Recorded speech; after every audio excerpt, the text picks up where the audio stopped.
የአዲስ አበባ ባለቤትነት ጉዳይ የሀገራዊ ምክክር ሂደቱ ላይ ተቀናቃኝ አቋሞችን በሚያራምዱ ተወያዮች ምክንያት አለመግባባቶች መፈጠራቸው እየተነገረ ነው። በዚህም አለመግባባት ሳቢያ የሀገራዊ ምክክር ሂደቱ በተያዘለት የቀን መርሃ ግብር መጓዝ እንዳልቻለም ተሰምቷል። እናየዋለን። በኬንያ የኢትዮጵያ አምባሳደር ባጫ ደበሌ ጦርነት ከተጀመረ የኤርትራ መንግስት ይጠፋል፣ የኤርትራ መንግስት አይኖርምም ሲሉ ተናገሩ። ጤና ይስጥልን ኢትዮ ፍሮንቶች ነን። አብራችሁን ስትቆዩ እነዚህን ጉዳዮች በስፋትና በጥልቀት በመረጃና ትንታኔ ትሰማላችሁ። እስከዛው ቻናላችንን ሰብስክራይብ፣ ላይክ እና ሼር እያደረጋችሁ አብራችሁን ቆዩ። የአዲስ አበባ ባለቤትነት ጉዳይ የሀገራዊ ምክክር ሂደቱ ላይ ተቀናቃኝ አቋሞችን በሚያራምዱ ተወያዮች ምክንያት አለመግባባቶች መፈጠራቸው እየተነገረ ነው። በዚህም አለመግባባት ሳቢያ የሀገራዊ ምክክር ሂደቱ በተያዘለት የቀን መርሃ ግብር መጓዝ እንዳልቻለ ተሰምቷል። ለምሳሌ የ10 የ50 እና የ250 አባላት ተወያዮች ጨርሰው በዋነኝነት የሚጠበቀው እያንዳንዳቸው 500 አባላት ያሏቸው 8 ቡድኖች ውይይታቸው በዚህ ሳምንት ሰኞ ማለትም ሐምሌ 27 ቀን 2018 ዓ.ም ይጀመራል ተብሎ እየተጠበቀ ነበር። ሆኖም እያንዳንዳቸው 500 አባላት ያሏቸው 8 ቡድኖች በተናጠል የሚያደርጉት ውይይት እስካሁን ድረስ አልተጀመረም። ኢትዮ ፍሮንት እንደሰማችሁ ከሆነ የሀገራዊ ምክክሩ ላይ ይህን አይነቱን የመርሃ ግብር መዛነፍ ያመጣው በዋነኝነት የአዲስ አበባ ባለቤትነት ጉዳይ ነው። የአዲስ አበባ ባለቤትነት ጉዳይ በሀገራዊ ምክክሩ ላይ ከባድ የሚባል ፍጥጫን የፈጠረ መሆኑን የተሰማው ነገሩም እንዲህ ነው። ሀገራዊ ምክክሩ ሐምሌ 8 ቀን 2018 ዓ.ም ከተጀመረ በኋላ የአዲስ አበባ ባለቤትነት ላይ ለተመካካሪዎች 4 ጥያቄዎች ናቸው የቀረቡት። አዲስ አበባ ራሷን የቻለች ክልል ትሁን፣ የኦሮሚያ ትሁን፣ ራስ ገዝ ትሁን፣ እንዲሁም የፌዴራል መንግስት ከተማ ትሁን የሚሉ ናቸው 4ቱ ጥያቄዎችና አማራጮች። በዚህ ጉዳይ ላይ መጀመሪያ 4000 የምክክሩ ተሳታፊዎች 10 ሆነው ተቧድነው ተመካከሩ። ቀጥሎ ወደ 50 አባላት ያላቸው ቡድኖች ተወያዩ። ቀጥሎ ደግሞ እያንዳንዳቸው 250 አባላት ባሏቸው ቡድኖች ውስጥ ውይይት ተደርጓል። በእነዚህ ሂደቶች ውስጥ ለአዲስ አበባ ከቀረቡ 4 አማራጮች 2ቱ አማራጮች ብዙም ደጋፊ ስላላገኙ 2ቱ አማራጮች ብቻ ቀርተዋል። ማለትም አዲስ አበባ ራስ ገዝ ትሁንና ራሷን የቻለች ክልል ትሁን የሚሉት አማራጮች ተጥለው ምክክሩ አዲስ አበባ የኦሮሚያ ትሁን በሚለውና የፌዴራል መንግስቱ በባለቤትነት የሚቆጣጠራት መቀመጫው ትሁን በሚሉት ዙሪያ ሆነ። እንደሰማነው ከሆነ ምክክሩ እየተከናወነ ሲመጣ የአዲስ አበባ ባለቤትነትም ጉዳይ ከሁለቱ አማራጮችም ወደ አንዱ ይበልጥ እያጋደለ መጥቷል። እሱም የፌዴራል መንግስቱ በባለቤትነት የሚይዛት የፌዴራል መንግስት ከተማ ትሁን የሚለው ነው። በየቡድኑ በተደረጉ ውይይቶችም አዲስ አበባ ባለቤትነቷ የፌዴራል መንግስቱ ይሁን የሚለው አብላጫ ድጋፍን እያገኘ መጥቷል። እንዲህ እያለም የአዲስ አበባ ባለቤትነት የፌዴራል መንግስቱ እንዲሆን የሚያስችል የምክክሩ የመጨረሻ ውጤት ሊሆን እያንዳንዳቸው 500 አባላት ላሉት ቡድን የምክክር ደረጃ ሲቃረብ ግን ችግሮች መታየት እንደጀመሩም ነው የሰማነው። እነዚህ ችግሮችም የምክክር ሂደቱን እንደገና ወደ ኋላ የሚጎትቱና ከምክክሩ መጀመር አንስቶ ለአዲስ አበባ ባለቤትነት ያልቀረቡ አማራጮች እንዲካተቱ ፍላጎትን የሚያሳዩ ተመካካሪዎች ጫና ለመፍጠር ሲሞክሩ ታይተዋል። ከነዚህ ጫና ፈጣሪዎች መካከል አንዳንድ የገዢው ብልጽግና ፓርቲ አባላትም እንዳሉበት ማወቅ ተችሏል። እነዚህ የብልጽግና ፓርቲ አባላት ውይይቱ ሲጀመር ያልነበረና ያልተመከረበት የአዲስ አበባ ባለቤትነት አማራጭ ለመጨረሻው የውይይቱ ምዕራፍ እንዲቀርብላቸው ነው ግፊት ማድረግ የጀመሩት። እነዚህ አባላትም በአዲስ አበባ ባለቤትነት ላይ አዲስ አበባ የኦሮሚያና የፌዴራል መንግስቱ መቀመጫ ናት የሚል አማራጭ ለመጨረሻው የውይይት ምዕራፍ እንዲቀርብላቸውና ይሄው ማለትም አዲስ አበባ ባለቤትነቷ የኦሮሚያ ሆኖ የፌዴራል መንግስቱ መቀመጫ ናት የሚል ነገር በህገ መንግስቱ ላይ ይስፈርልን የሚል ፍላጎትን አሳይተዋል። ከነገሩ ሲታይ ይህን ግፊት ሲያደርጉ የነበሩት ከብልጽግና ፓርቲ ውስጥም የኦሮሚያ ብልጽግና ተወካዮች ሊሆኑ እንደሚችሉ ለመገመት አያዳግትም። ሁሉም የኦሮሞ ብልጽግና ተወካዮች ግን ይህን አለማንጸባረቃቸው ተሰምቷል።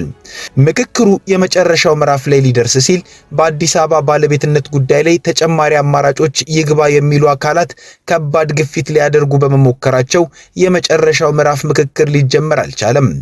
አንድ የምክክሩ ተሳታፊ እንዳሉን ከሆነ በአዲስ አበባ ባለቤትነት ጉዳይ ላይ አዲስ አማራጮች ይግቡ የሚለው አምባጓሮ መፈጠሩ ምክክሩ ባለ 10 ባለ 50 እና ባለ 250 ቡድን አባላት ውይይትን አጠናቆ ከጨረሰ በኋላ ምክክሩን እንደገና እንደገና ባለ 10 አባላት ቡድኖች የምክክር ደረጃ ላይ የሚመልስ ነው ብለውናል። በዚህም ሳቢያ ኃይለ ቃል የታከለባቸው ክርክሮች ሁላ ሲካሄዱ ነበርም ተብሏል። ነገሩን ከባድ ያደረገው የኦሮሚያ ብልጽግና ውስጥ ያሉ አባላት በመጨረሻ በአዲስ አበባ ባለቤትነት ጉዳይ ላይ ይካተትልን ያሏቸው ጉዳዮች ራሱ ብልጽግና ፓርቲም ቢሆን የአዲስ አበባ ባለቤትነት በተመለከተ ከያዙ አቋም የሚያፈነገጠ ነው። የሀገሪቱ ገዢ ብልጽግና ፓርቲ የአዲስ አበባ ባለቤትነትን በተመለከተ መጀመሪያ ላይ ከተማዋ ራሷን የቻለችና በፌዴሬሽን ምክር ቤት ውክልና ያላት ክልል እንድትሆን ነበር የወሰነው። በቀጣይ ግን ግልጽ ባልሆነ ምክንያት ፓርቲው እንደ ፓርቲ አዲስ አበባ ባለቤትነቷ ለፌዴራል መንግስት ይሁን ወደሚለው አቋም መጥቷል። ነገር ግን የራሱ የፓርቲው አባላት ሆነው አዲስ አበባን በተመለከተ ከተማዋ ባለቤትነቷ የኦሮሚያ ይሁንልን ያሉ ግለሰቦች ሂደቱን ሲያስተጓጉሉ እንደነበር ተሰምቷል። አንዳንድ መድረኮች ላይም ተወያዮችን የማስገደድና ከውይይት በኋላ ፊርማቸውን እንዲያኖሩ ለማድረግ ሲጥሩ ነበርም ተብሏል። ነገሮች ሲካረሩም የምክክር መድረኮችን አቋርጠው የወጡ ተወያዮች አሉ ሲባልም ተሰምቷል። ኢትዮ ፍሮንት ግን የውይይት መድረኮችን ስላቋረጡ ተወያዮች በራሷ ያጣራችው ነገር የለም። ነገሮች እየተባባሱ ሲመጡ በአዲስ አበባ ባለቤትነት ጉዳይ ላይ በመጨረሻ ያፈነገጡ አጀንዳዎችን ይዘው የመጡ ሰዎችን ማክሰኞ ሐምሌ 28 ቀን 2018 ዓ.ም ለብቻ በመሰብሰብ ከድርጊታቸው እንዲቆጠቡ የማስጠንቀቅ ስራ መሰራቱን ሰምተናል። በሌላ በኩል በአዲስ አበባ ባለቤትነት ላይ ያጋጠመው ነገር የሚያስረዱ ምሁራንና ባለሙያዎች እንዲሁም የመንግስት ባለስልጣናት ተብለው ግን በአጀንዳዎች ላይ ከማወያየት ይልቅ ተወያዩ አንድን አቅጣጫ ብቻ እንዲይዝ ለማድረግ ጥረቶች አሉም ተብሏል። በአዲስ አበባ ባለቤትነት ጉዳይ ላይ ተወያዮች አንድን አማራጭ እንዲይዙ ለማስገደድ ሙከራም ነበር ተብሏል። የሀገራዊ ምክክር ኮሚሽኑ ዋና ኮሚሽነር ፕሮፌሰር መስፍን አርአያ ይህን ጉዳይ በዝርዝር ባይገልጹም ነገሩ ተገቢ አይደለም ብለዋል። ምክንያቱም በዚህ ሂደት ውስጥ ማንም በሌላው ላይ የራሱን ብቻ ወይም የራሷን ብቻ ሐሳብ ለመጫን መሞከር የለባቸው። እንዳስተዋላችሁት እዚህ አዳራሽ ውስጥ የክልል ርዕሳነ መስተዳድር አሉ። የከተማችን ከንቲባ በሙሉ ቀን እዚህ ይገኛሉ እና ሌሎችም የፌዴራል አመራር ሚኒስትሮቹም እዚህ እንደሚገኙ አስተውላቸዋል። እዚህ የሚመጡ የክልል ርዕሳነ መስተዳድር ሆነ ከንቲባዎች እንዲሁም ሚኒስትሮች እንደሌላው ተመካካሪ በትክክል ቁጭ ብለው በስነ ስርዓት እንዲመካከሩ ነው እንጂ የነሱን ስልጣን ወይም ጉልበት ሊያሳዩን አይደለም።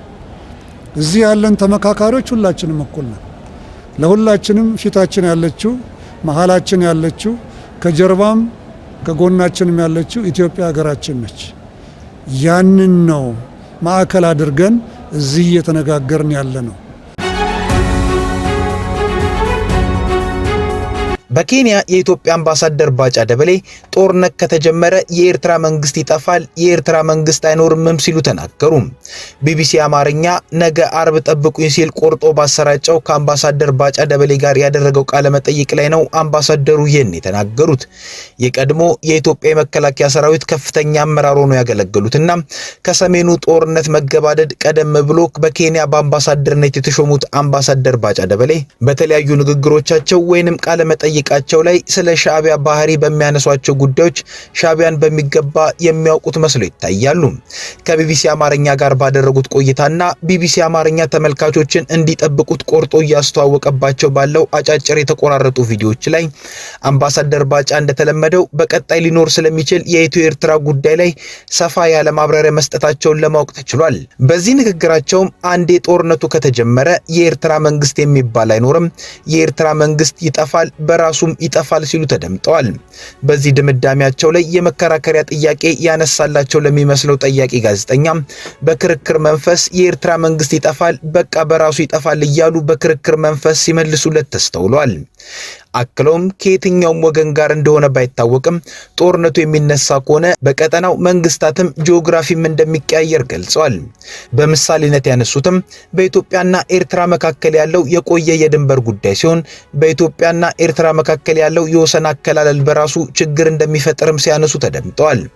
ይህ ንግግራቸውም በኤርትራና ህወሓት መካከል የተፈጠረው ጥምረትና ከፌዴራል መንግስት ጋር የተጀመረው መተነኳኮስ ቀጠናዊ ወደሆነ ጦርነት ሊያድግ ይችላል በሚል እየወጡ ያሉ ግምቶችን የሚያጠናክሩ ነው ተስተውሏል። ከወቅቱ የቴክኖሎጂ ሁኔታ አንጻርም በሚመስል ሁኔታ ጦርነት ከተጀመረ ደጀንና ግንባር የሚባል ነገር አይኖርም፣ ሁሉም ቦታ ግንባር ነው ሲሉም አብራርተዋል። አምባሳደሩ በኬንያ ባለሙሉ ስልጣን አምባሳደር ሆነው ከተመደቡ በኋላ በኬንያ ከተመደቡበት ስራ በበለጠ በህወሓትና ኤርትራ እንዲሁም ወቅታዊ ፖለቲካዊ ትኩሳቶች ላይ በሚሰጧቸው አስተያየቶች ብዙ ጊዜ ይታወቃሉ። ዋንስ ጦርነቱ ከተነሳ በኋላ የኤርትራ መንግስት የሚባል አይኖርም። ይሄን መታወቅ አለበት። ሶ ጂኦግራፊውም ይቀየራል። ፎር ዛት ማተር መንግስቶች ይቀየራሉ፣ ጂኦግራፊውም ይቀየራል። ዝም ብሎ አይነት አይደለም፣ በቀጠናው ማለት ነው። ለምሳሌ ያክል በኢትዮጵያና በኤርትራ መካከል ያለ ዲማርኬሽን የለም እኮ። እሱም ራሱ ሌላ ችግር ይፈጥራል፣ በኋላ ሌላ ችግር ይፈጥራል። ይሄ ይያዛል። የኤርትራ መንግስት አይኖርም። የኤርትራ መንግስት በማይኖርበት ጊዜ ምንድነው ሊመጣ የሚችል? አይኖርም። አዎ አይኖርም። በራሱ ይጠፋል። አይኖርም። ጦርነት አይደለም እንዴ? አሁን እኮ ጦርነት በሚሆንበት ጊዜ ሎክ ደጀንና ፍሮንት የሚባል ነገር የለም። በዚህ ዘመን የሚፈጠር ጦርነት ደጀንና ግንባር የሚባል የለውም። ሁሉም ግንባር ናቸው። ይሄ ማለት ምንድን ነው? አስመራና በባድመ አካባቢ ያለው ግንባር አስመራ ደጀን ሆኖ ባድመ ግንባር ሊሆን አይችልም። ሁለቱም ግንባር ናቸው። ካርቱም ደጀን ሆኖ አልፋሻ ግንባር አይሆንም። ሁሉም አንድ ናቸው። ስለዚህ የሚሆነው ነገር ምንድነው? መንግስታትም ይቀያየራሉ፣ ጂኦግራፊም የሆነ ያን የሚፈጠር ነገር ይኖራል። አሁን ይሄ እዚህ ይሆናል፣ ይሄ እዚህ ይሆናል ብዬ ያን ማድረግ አይችልም። ነገር ግን ሪዛልቱ ይሄ ነው። ይሄ ግን አያስፈልግም። አሜሪካ አንድ የአፍሪካ ቀንድ ሀገርን በተመለከተ ከኤርትራ ጋር ድርድር እያደረገች ወይንም ሚስጥራዊ ስምምነት ለመድረስ እየሞከረች ነው መባሉን የፕሬዝዳንት ትራምፕ ከፍተኛ አማካሪ ማሳድ ቡሎስ አስተባበሉ። የአሜሪካው ፕሬዝዳንት የአረብና አፍሪካ ጉዳዮች ከፍተኛ አማካሪ ማሳድ ቡሎስ በኤክስ የማህበራዊ ትስስር ገጻቸው ላይ ባሰፈሩት ጽሑፍ አሜሪካ ከኤርትራ ጋር በመሆን በየትኛውም የቀጠናው ሀገር ላይ እንደማታሴር ገልጸዋል። አማካሪው እንዳሉት አሜሪካ ከአንድ የቀጠናው ሀገር በተቃራኒ ከኤርትራ ጋር ድርድር እያደረገች ነው ወይም ሚስጥራዊ ስምምነት ለመድረስ እያሰበች ነው መባሉ ፍጹም ሐሰት ነው በማለት አስፍረዋል። ማሳድ ቡሎስ በኤክስ ጽሑፋቸው ላይ አሜሪካ ከኤርትራ ጋር ግንኙነት እያደረገች መሆኑን በተመለከተ ሐሳቡ ከማን እንደተሰነዘረና የቀጠናው ሀገር የተባለው ማን እንደሆነ በስም አልጠቀሱም። ጨምረውም እንዲህ ያለ ስምምነት አለመኖሩንና ይህንንም በተመለከተ ንግግር እየተደረገ አለመሆኑን ገልጸው የአሜሪካ ዲፕሎማሲያዊ ግንኙነቶች ዓላማ በአፍሪካ ቀንድ ዘላቂ ሰላም እንዲሰፍን ማድረግ ነው ብለዋል። እንዲሁም ስምምነቶችን ወይም ሌሎች ክስተቶችን በተመለከተ የሚቀርቡ ሐሰተኛና አሳሳች መግለጫዎች፣ ስምን የሚያጠፉ ግምቶችና መሰረት የሌላቸው ክሶች በቅን ልቦና የሚደረጉ የዲፕሎማሲ ግንኙነቶችን በማዛባት ዘላቂ ሰላምን የማስፈን ተስፋን አደጋ ላይ ይጥላሉ በማለት ወቅሰዋል። መንግስታቸው ለአፍሪካ ቀንድ ሰላም ከግብጽ ከኤርትራና ከኢትዮጵያ ጋር ዲፕሎማሲያዊ ግንኙነትን መከተሉን እንደሚቀጥል የጠቀሱት ቡሎስ የሀገራቸው ዋነኛ ትኩረት የቀጠናው ዘላቂ ሰላም መሆኑን አመልክተዋል። የፕሬዝዳንት ዶናልድ ትራምፕ ከፍተኛ አማካሪ እንዲህ ያለውን ማስተባበያ በማህበራዊ ሚዲያ ላይ ሲጽፉ ባለፉት 2 ሳምንታት ውስጥ ይህ ለሁለተኛ ጊዜ ነው። የአሜሪካው ከፍተኛ ዲፕሎማት ከ2 ሳምንት በፊት ካይሮ ውስጥ ከኢትዮጵያ አንጻር የጋራ ትብብር ከመሰረቱት ከግብጽ ከኤርትራና ሶማሌ የውጭ ጉዳይ ሚኒስትሮች ጋር ውይይት ካደረጉ በኋላ ውይይታቸው ጸረ ኢትዮጵያ ዓላማ እንዳልነበረው አሳውቀው ነበር። አሁንም ባለስልጣኑ አይጥቀሱት እንጂ አሜሪካ ከቀጠናው ሀገራት አንዷን በተመለከተ ከኤርትራ ጋር ንግግር ወይንም ሚስጥራዊ ግንኙነት እያደረገች ነው ሊባል የሚችለው ግንኙነታቸው ተበላሽቶ ወደ ግጭት ሊያመራ ይችላል ከተባለው ከኢትዮጵያ አንጻር ሊሆን እንደሚችል ይገመታል። የአሜሪካው ፕሬዝዳንት የአረብና የአፍሪካ ጉዳዮች ከፍተኛ አማካሪው ማሳድ ቡሎስ ካይሮ ውስጥ ውይይት ካደረጉ በኋላ ባለፈው ሳምንት በኤክስ ገጻቸው ላይ ባሰፈሩት ጽሑፍ ከሀገራቱ የውጭ ጉዳይ ሚኒስትሮች ጋር ያደረጉት ንግግር ተገቢ ያልሆነ ገጽታ ተሰጥቶት ተዘግቧል ሲሉም ተቃውመዋል። ከኤርትራ የውጭ ጉዳይ ሚኒስትር ኦስማን ሳላህ፣ ከግብጽ የውጭ ጉዳይ ሚኒስትር ባድር አብድላቲ እንዲሁም ከሶማሊያ የውጭ ጉዳይ ሚኒስትር አብዲ ሰላም አብዲ አሊ ጋር ካይሮ ውስጥ በተናጠል የተገናኙት ከፍተኛ አማካሪው ስለ አፍሪካ ቀንድ ሰላም፣ ደህንነትና መረጋጋት መነጋገራቸውን በወቅቱ ገልጸው ነበር። በዚያው ወቅት የግብጽና የኤርትራ የውጭ ጉዳይ ሚኒስትሮች ካይሮ ላይ ከተገናኙ በኋላ የቀይ ባህር ደህንነትና አስተዳደር የሚመለከተው የጠረፉን ሀገራት ብቻ እንደሆነ በመግለጽ ኢትዮጵያ ካነሳችው የባህር በር የማግኘት ጥያቄ አንጻር አቋማቸውን አሳውቀው ነበር። ከኢትዮጵያ ጋር በታላቁ ህዳሴ ግድብ ምክንያት የምትወዛገበው ግብጽ የኢትዮጵያ የወደብ ጥያቄ ስጋት የፈጠረባት ኤርትራና ኢትዮጵያ ከሶማሌላንድ ጋር የመግባቢያ ስምምነት ከደረሰች በኋላ ውዝግብ ውስጥ ገብታ የነበረችው ሶማሊያ ከ2 ዓመት በፊት የጋራ ትብብር ፈጥረው እንደነበር ይታወሳል። የሶስቱ ሀገራት የውጭ ጉዳይ ሚኒስትሮች ካይሮ ላይ መገናኘታቸውን ተከትሎ የአሜሪካው ከፍተኛ ዲፕሎማት ማሳድ ቡሎስ ከሚኒስትሮቹ ጋር መገናኘታቸውን በመጥቀስ ውይይቱ ከኢትዮጵያ በተቃራኒ የተደረገ መሆኑን የሚያመላክቱ ዘገባዎች ተሰምተዋል። ነገር ግን የፕሬዝዳንት ዶናልድ ትራምፕ ከፍተኛ አማካሪ በኤክስ ገጻቸው ላይ በሰጡት ምላሽ ዘገባዎቹን ሐሰተኛና አሳሳች በማለት የአሜሪካን ዲፕሎማሲ ተገቢ ባልሆነ ሁኔታ አቅርበዋል ብለዋል። ዘገባዎቹ አሜሪካ በአፍሪካ ቀንድ ጸረ ኢትዮጵያ ትብብርን ለመደገፍ ሙከራ እንደምታደርግ ተደርጎ መቅረባቸው የተዛባ መሆኑን በመግለጽ ይህም ትክክል ያልሆነና አላስፈላጊ ማጋጋል ነው በማለት ወቅሰዋል። የአሜሪካ መንግስት የአፍሪካና የአረብ ጉዳዮች ከፍተኛ አማካሪው ጨምረውም ሀገራቸው ከኢትዮጵያና በአፍሪካ ቀንድ እንዲሁም በቀይ ባህር ቀጠና ከሚገኙ ሁሉም ሀገራት ጋር በጋራ ጉዳዮች ላይ እንደምትሰራ ገልጿል። በዚህም ከአንድ የቀጠናው አጋር ሀገር ጋር የሚደረግ ግንኙነት ከሌላው አጋር ጋር መቃረን ማለት እንዳልሆነ የጠቀሱት ማሳድ ቡሎስ የአሜሪካ ዲፕሎማሲ ተቀናቃኝ ቡድኖችን መፍጠር ወይንም ልዩነቶችን ማስፋት ሳይሆን ግጭቶችን በማስወገድ ዘላቂ ሰላምና መረጋጋት ለመፍጠር በገንቢ ሁኔታ መስራት ነው ብለዋል። የአሜሪካው ከፍተኛ ዲፕሎማት ቡሎስ ከግብጽ፣ ኤርትራና ሶማሊያ የውጭ ጉዳይ ሚኒስትሮች ጋር ከተገናኙ በኋላ ሐምሌ 12 ቀን 2018 ዓ.ም በኤክስ ገጻቸው ላይ ባሰፈሩት መልእክት ከባለስልጣናቱ ጋር ያደረጉትን ውይይት ፍሬያማ ብለዋል። የኢትዮጵያ የባህር በር የማግኘት ፍላጎት ይፋ መሆኑን ተከትሎ ሁለቱ ሀገራት ቀይ ባህር ከዳርቻው ሀገራት ብሔራዊ ደህንነት ጋር ቀጥተኛ ትስስር እንዳለው በመጥቀስ የቀይ ባህር አጎራባች ያልሆነ አካል ቀይ ባህርን በሚመለከቱ ጉዳዮች መግባት የለበትም ማለታቸው ይታወሳል። ኢትዮጵያ የባህር በር ፍላጎቷን ይፋ ካደረገች በኋላ ግብጽ ከበባ በሚመስል መልኩ እየተንቀሳቀሰች ነው ሲል የኢትዮጵያ የውጭ ጉዳይ ሚኒስቴር በይፋ መግለጹ ይታወቃል። ግብጽ፣ ኤርትራና ሶማሊያ ከ2 ዓመት በፊት የጋራ ትብብር አስመራ ላይ የመሰረቱ ሲሆን በወቅቱ ግብጽ ኢትዮጵያ በገነባችው የህዳሴ ግድብ፣ ኤርትራ ኢትዮጵያ ባነሳችው የባህር በር ጥያቄ እንዲሁም ሶማሊያ ኢትዮጵያ ከሶማሌላንድ ጋር በፈረመችው የመግባቢያ ሰነድ ምክንያት ተቃቅረው ነበር። ከኢትዮ ፍሮንት የዛሬ ጉዳዮቻችን እነዚህ ነበሩ። አብራችሁን ስለቆያችሁ እናመሰግናለን። ቻናላችንን ሰብስክራይብ አድርጉልን። መልካም ጊዜ